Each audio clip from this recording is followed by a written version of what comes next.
As the stone slab closed behind me, there was nothing but darkness. Even for a dwarf, it took my eyes some time to adjust to this level of darkness. I was led down a long corridor to the lift. Looking down from it, it seemed like an endless void with a faint glow near the bottom. This is where those that couldn't see in the night lived. It's called the Flame District, and only the least desirable lived there. Hello everybody, this is Mrxfix here. Today I wanted to share a D&D setting with you that I've been working on. By doing this, I hope to inspire you, give you some ideas for your game, or even just start a dialogue where we can hammer out this setting. One night, the thought came to me, what would a Fallout-style setting in D&D look like? So I thought of ways that would leave the party basically stuck underground in some vault-type setting. Ban Torum, or the Mines of Ash, are my answer to this prompt.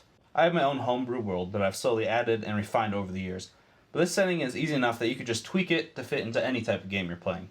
I have Ban Torum set in the western side of the world in the Ash Peaks, and yes, that was heavily inspired by Mistborn.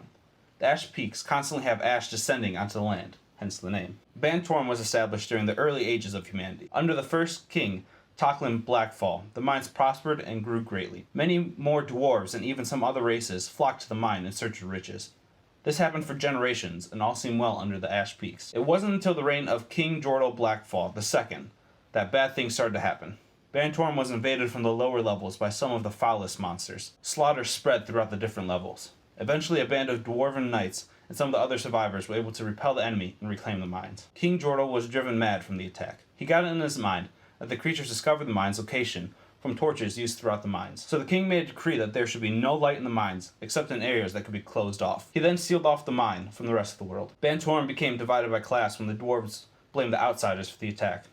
The nobles lived in the topmost level for fear of another attack. Below them was the warrior class, and then the dwarven workers. Below the dwarves, in the lowest level, lived all the non-dwarves. Even in the darkest depths, not all was well. Those that could see in the mines without torches separated themselves from the ones that had to use torches to see. The lowest level, the only level that was allowed for light to shine, became known as the Flame District. In the lower levels, self-governing bodies were formed, like a city council, local town guards, and stuff like that. The dwarf nobility didn't care as long as they stayed in their proper area. In fact, the lifts are controlled by the dwarven warriors, so moving between the levels is very difficult in and out of itself if you don't have the right papers. More generations have passed, and some people even start to doubt if there is such thing as life outside of the mine. So what campaign hooks could you make for this setting? My initial thought was having the party be a group that is working against the noble class to bring equality to the mine. So this could be instilling rebellion, finding noble dwarves that agree that this class system is wrong, and it will help the party, and so on and so forth. You could also be a group sent out by the dwarves to explore the Underdark that is just outside the mines. Legend holds that there is still an entrance from when the mines were attacked. One way to involve all types of races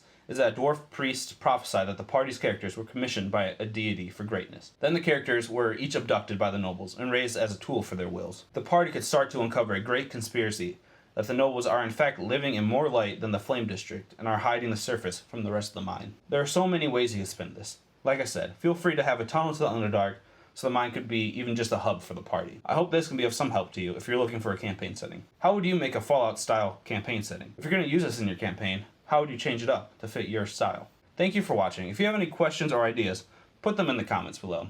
Like I said, I want to create a dialogue where we can both hammer out this setting and really just kind of make it as best as it can be. And I hope you all have a fantastic day. This is Mrxfix here, signing off.